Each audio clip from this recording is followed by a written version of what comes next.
What's going on, folks? I know people thinking like, what is that theme music? That's the Godfather theme music. LeBron James been watching The Godfather all since the series first started, and like, what can I say? He just watching movies. Don't watch the media. Oh yeah, before I jump into straight and everything, for those who don't know, subscribe to my YouTube channel. That's KING23 TAE. Once again, that's KING23 TAE. That's King 23 Tay. And for those who not follow my Twitter handle, please follow me there too as well at TAE underscore WIGGS. That's Tay Wiz. Once again, that's TAE underscore WIGGS. Let's get back to the Godfather thing.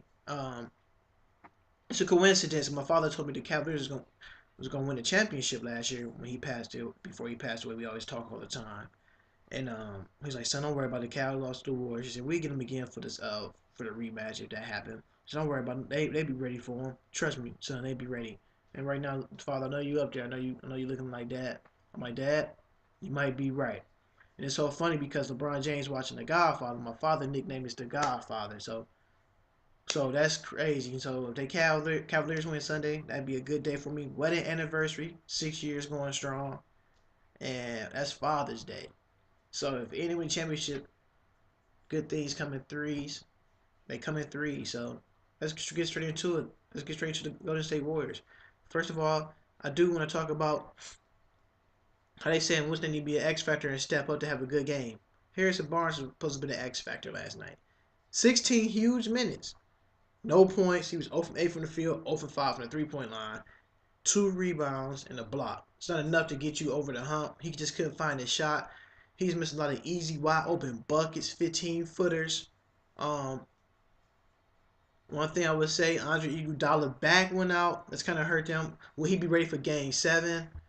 He will be ready for Game 7, but the question is, how effective will he be for a Game 7 to play with back spasm?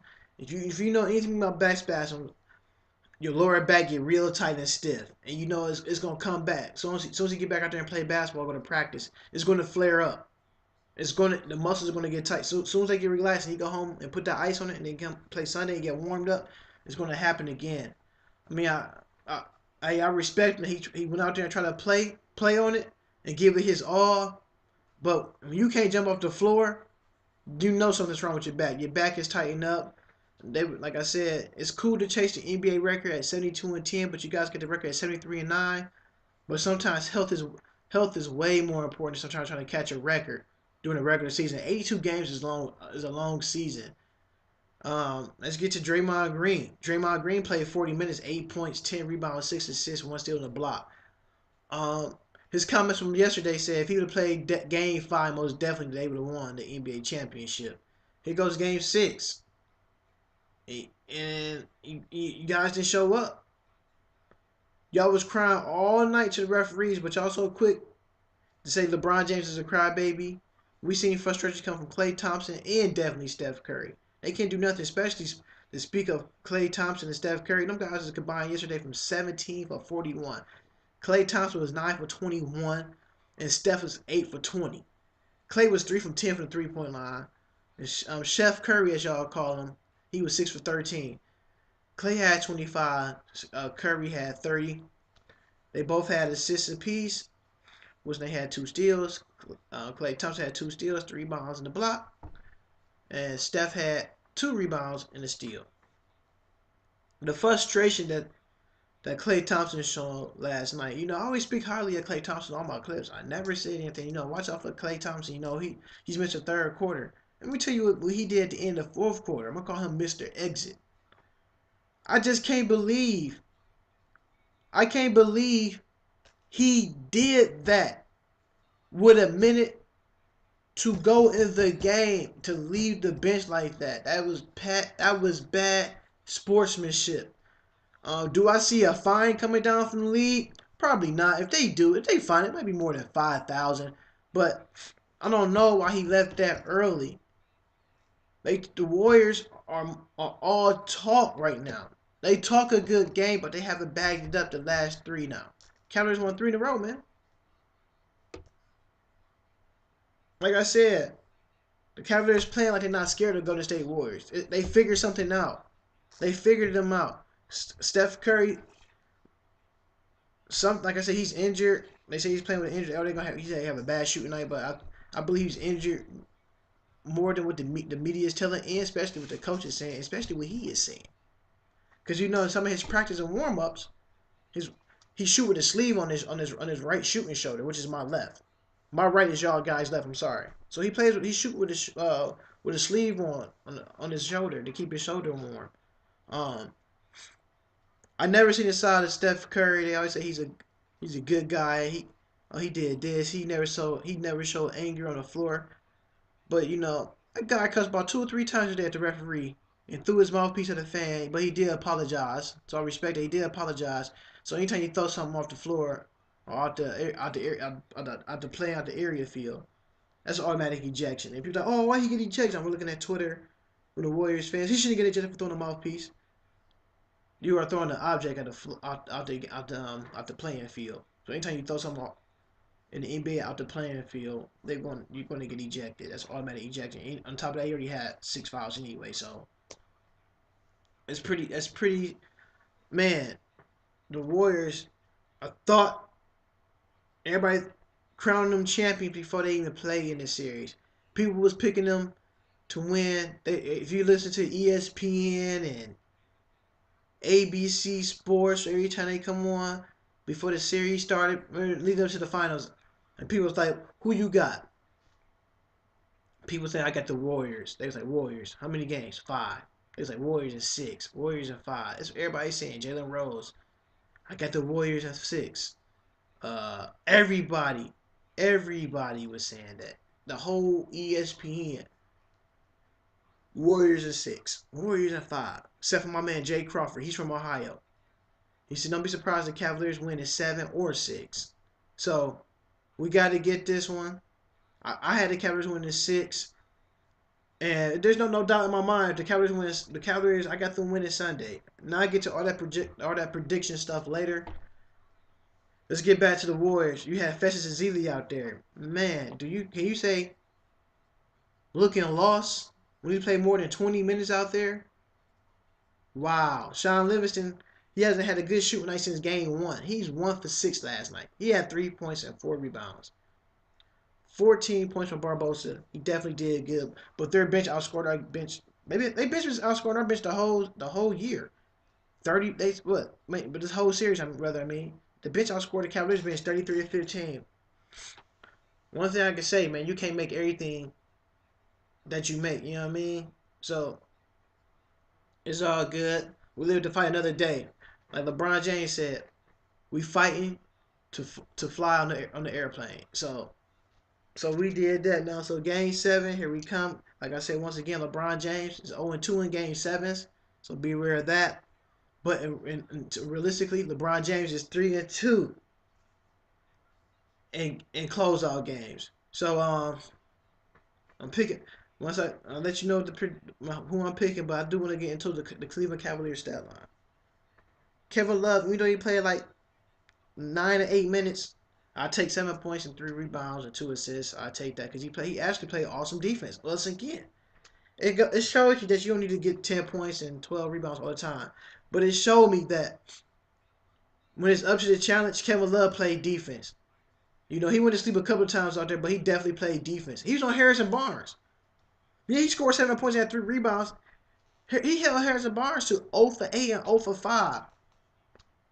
But they're not going to talk about that on TV. The first thing they're talking about Kevin Love, how he didn't get the job done on the offensive end. What he did on the defensive end was great. I love to see that. I definitely want to give a shout out to Tristan Thompson.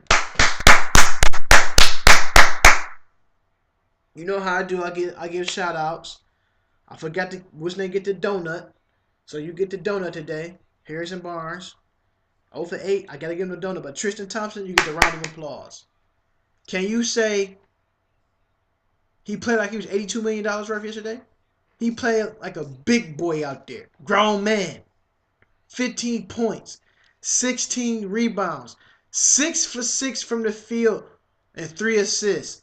Couldn't ask for any better any better game than that. 100%. Tristan Thompson balled out.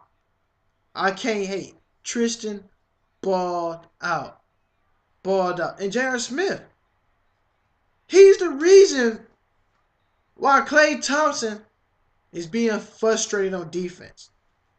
J.R. Smith, man, great defense on the shooter.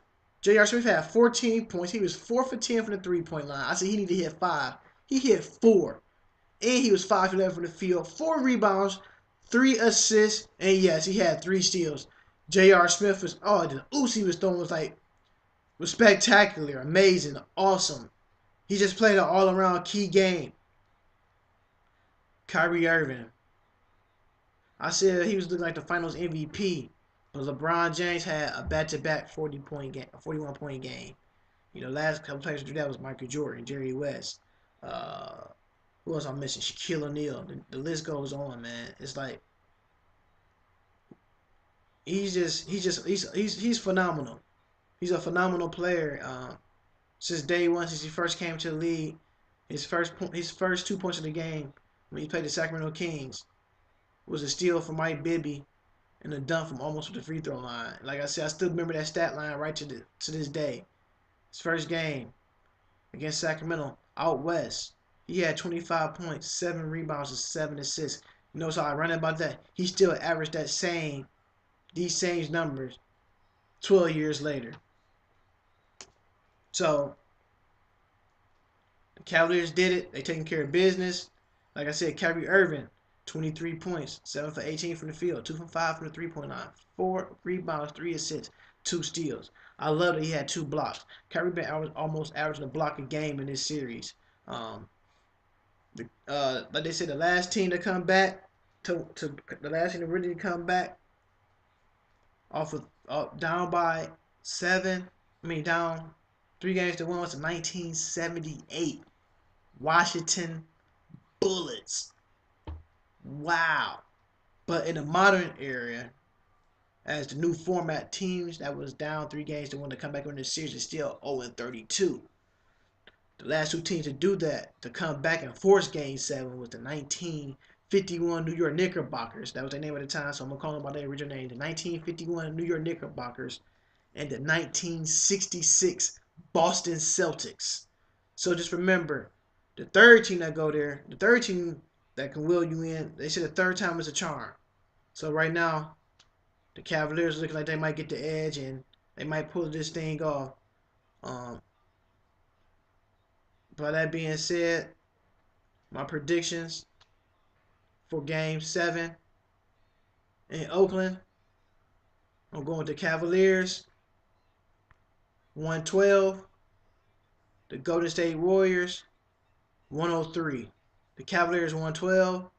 Golden State Warriors, 103. Cavaliers get this thing done. They bring the championship back home to Cleveland.